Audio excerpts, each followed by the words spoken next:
Orúkọ mi náà ni kò yí padà. Ọ̀nàkọ̀yà Christiana. Mo wá láti create awareness fún ọ̀pọ̀lọpọ̀ ènìyàn. Tó má di pé a máa lọ fall into the same victim because they are not everywhere. Nǹkan tó ṣẹlẹ̀ ń pé àwọn èèyàn kan kóra wọn jọ. Wọ́n sọ pé àti Jumia, Konga and Alibaba àti Amazon làwọn bá ń ṣe iṣẹ́ ń pé and these people they are merchants. Ń pé merchants àwọn ni. Nígbà wọn jọ work hand to hand. Èyí tó wá dùn mí jù ń bẹ̀ ń pé òun wà ní Jumia pẹ̀lú cargo àbíyà tí orúkọ wọn náà wà involved because ìgbà tí mo fẹ́ ṣe online business yẹn pẹ̀lú wọn wọ́n sọ fún mi pé because I asked very well they even presented their CAC to me ń pé Jumia òun ni ń pé partner pẹ̀lú àwọn pẹ̀lú Alibaba pẹ̀lú Amazon pẹ̀lú Konga pọ̀jọ ní partner together. Then I went to Google láti search fún wọn. Google told me about their remark, I mean views, that they can only score them 61/100. Then before to involve ara mi pẹ̀lú kíni, but at the end of the day when I was now doing those things tí mo bá wọn partner, I was like later mo wá noticing pé you said work from home. They use one lady and one guy. Wọ́n máa ń lò wọ́n lórí Instagram and both Instagram, TikTok and Facebook. Wọ́n máa ń pé work from home. You use your phone, your smartphone to work. But at the end of the day, I share scammer and one, they are ready to scam people as possible. See, èèyàn tó dẹ̀ bá mọ̀ tó máa dín pé bí èmi sìn mo take ẹ̀ pé is one of the challenge tí o máa ń face ni. But any other person ó lè má take it. Because I could remember one of my friends, her sister she fall into the victim, which is last week. Ọ̀pọ̀ tó ṣe dé láti ilé ọdún báyìí ló fall into that victim and kò lè hold her rẹ̀. Ó fẹ́ lọ commit because she collected those money from her sister and other people.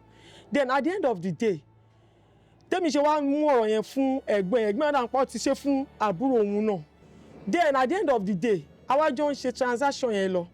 Ó pé 50. In pé then I would like all the old Jumia products. That is my tax. Then mo wá bèèrè lọ́wọ́ pé you said work from home. I don't expect you people to collect any money from home. But this your money will reflect on your dashboard, which when I check the dashboard lórí kíní wọn, I'm seeing my money there. But then ìgbà tí mo wá ṣe 50, they said I should go and check my dashboard. I saw 70. Then I asked them, how come it's 70? Oh, is one of your commission or bonus? Mo pé this dashboard is a written word. Anybody lè lọ ṣe anything sórí computer, but this thing, my 50, even though any commission should be like 10,000, 10,000 is your commission, but what is there is that you are doing double tax. But you didn't tell me all this, so that in the claim owó mi jáde, that they need another 50. Then I was like, I don't need to involve myself in this. Then I said, okay, let me involve myself because till now tí mo ṣe ń sọ̀rọ̀ yìí, they didn't block me. And I will not lie to you, mo make sure pé mo deal pẹ̀lú wọn in a way of I talk to them, mo embarrass wọn gan. But they are still telling me pé they are from Jumia, they are from Alibaba, and they are from Amazon, and they are from Konga. I don't know how truth is this because tó máa dín pé èèyàn wá sórí social media, èèyàn fẹ́ bẹ́ẹ̀ sì máa bà complain oní complain jẹ́. That is why I want to let people to know what is going on in the whole world because I know they will be doing it to a lot of people. Then we'll transfer 50 yẹn fún wọn. With my mind, they are going to transfer my 120 to me after I finish the whole tax and everything. Then the next thing that I will hear from them, well, then we'll go and check your dashboard and check your credits. The money I'm still seeing, I'm seeing 140. My money should be 120, not 140, because I'm not desperate to get this money. Assuming that they told me, bye, I won't involve myself to it. Then What happened for me to claim my 140 back? Abi my 100,000. That I need to add another 100,000. I said, for what? Are you sure that this thing that you are doing is from Jumia? They said it's from Jumia. That they are the one that is sending the link for them. Okay. Then I said they are merchants. I want to da wo papọ̀. Then, but one of my friend, I called him. He transferred the 100,000 naira to me. Before then, he transferred 30 to me, and with my 20, then we shall transfer. Okay, let's do it. Even though Taba or just come on, we know how we track these people down because thank God we transferred the 100,000 naira to them. After finish with the tax, they later know, okay, we need okay, you can withdraw your money now. Before to withdraw, to 10 o'clock in the morning to 10:30, 10 o'clock in the night, like man close. Before all us of me pay, it will be successful, but the merchant wants to review all your payments. Over the job Monday, the lady himself, she now said I should withdraw my money, then I should screenshot the payments to her. Doing all those things, I noticed that they are just using me. For me play game, try to play game pẹ̀lú mi. Then mo wá sọ fún pé this my money is not coming out. What is going on? What is there is that you will go to one place in your dashboard, you will see what is going there. Then I screenshot the whole thing to her. She now say, what is there is that is a technical issue that is going to refer me to another person. I said, refer me to another person as how? I'm dealing with you, I'm not dealing with. Then she now says, it's only this person that can rectify what is going on with my payment, that should withdraw my money. Then I now chat the other person. The next time before you collect all your money from your dashboard, you are going to top it with 200,000 so that you will level up to VIP 2. I say VIP 2. Are you sure that this thing is from Jumia? They said yes. Okay. And I told them that this thing, if you have been doing it with other people and they just feel like they don't want to talk, they keep quiet to whatever is happening to them. Me, I won't keep quiet because like me, I can okay, let me enjoy with what is going on. For me, I can't do so. Then at the end of the day, they are like, it's the watch that will pay me my 200,000. I said, okay, no problem. No problem. Let's go ahead and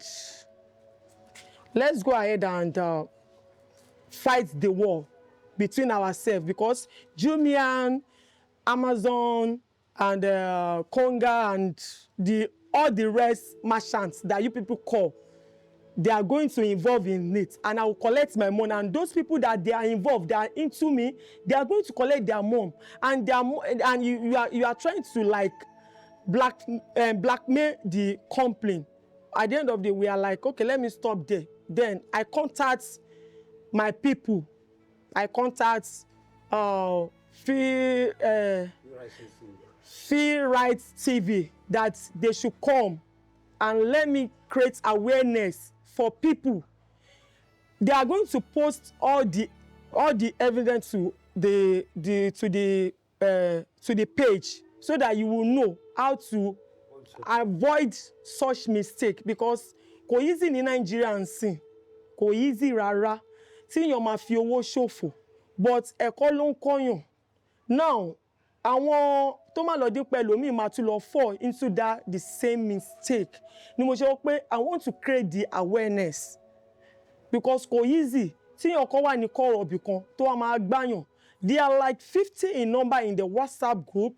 I even chat most of them. Mo chat gbogbo wọn. They are like telling me pé if I shout them, they say they are from Jumia, they are this, they are that, they are working for Jumia, and then they are invest all their money for. At the end of the day, I notice that they are all scam. If I call them through caller, or ma sọ orúkọ mi ló wà lórí WhatsApp, tí wá dórí true caller is another name. Táwọn people yẹn ṣe operate nìyẹn. Then after this, I'm going to submit all the old numbers to Free Rights TV so that people will be careful. Kò easy fún yàn sí tí yàn kówó jọ táwọn èèyàn kan wá níbì kan tó máa gba owó olówó. Ibi tó yẹ tó ṣiṣẹ́ yẹn sí ibẹ̀ kọ́ ló ń ṣe sí. Àwa tó jẹ́ pé àjọ ń struggle bí ra wọn tó yẹ pé at least they should pardon us. But they are now using their own energy to collect the hand-earned money from us, which is very, very bad. That is why I said I have so many people that I can report them to so that I will create the awareness so that other people will not fall into victim. Ẹlòmíì lè wò ṣoṣo lè jẹ́ pé 100,000 ló wà nínú account ẹ̀ tó lọ fall into the victim at the end of it tó lọ gbé májèlé jẹ. Ta ló fẹ́ help yàn sìn àfi ẹni tọ́lọ́run wá rán síyàn. But no matter what, we need to be careful. The name and everything, the name of their company, the CAC is going to be posted on the page. Please, I'm begging you all, please don't fall into the victim. Don't fall into the victim. Let's be careful. All this online business, I don't know if they like, they should come for me. If they don't like, they should not come for me. They are not genuine. They are not genuine. If only they will have the full registration with government, that will make them genuine. But if they are not, please, most of them they are just using the model to advertise their scamming and all those things so that they will scam people. And mo rí bí pé nǹkan tó wà ṣe kìíní ẹjọ́ ẹ jẹ́ á share video yìí ẹ jẹ́ ó débi tó máa dé even though èèyàn tó bá ní 100 phone ẹjọ́ ẹ fi hàn báyìí pé nǹkan báyìí ló ń ṣẹlẹ̀ o so that ẹjọ́ tó wà 100 phone kò ní lọ kó sí ọwọ́ irú àwọn èèyàn bẹ́ẹ̀ yẹn o. They have different kind of picture, they have different kind of WhatsApp number, but you cannot call them direct, it will not go. Just that is another name that will show on the WhatsApp on your true callers. Please, ẹ bá wa share, ẹ bá wa comment, ẹ bá wa tag gbogbo àwọn company yẹn. Let it go viral. Ẹ jọ̀ọ́ torí Ọlọ́run, a fi Ọlọ́run bá bẹ̀ yín ni. Ẹ jọ̀ọ́, God bless every one of you.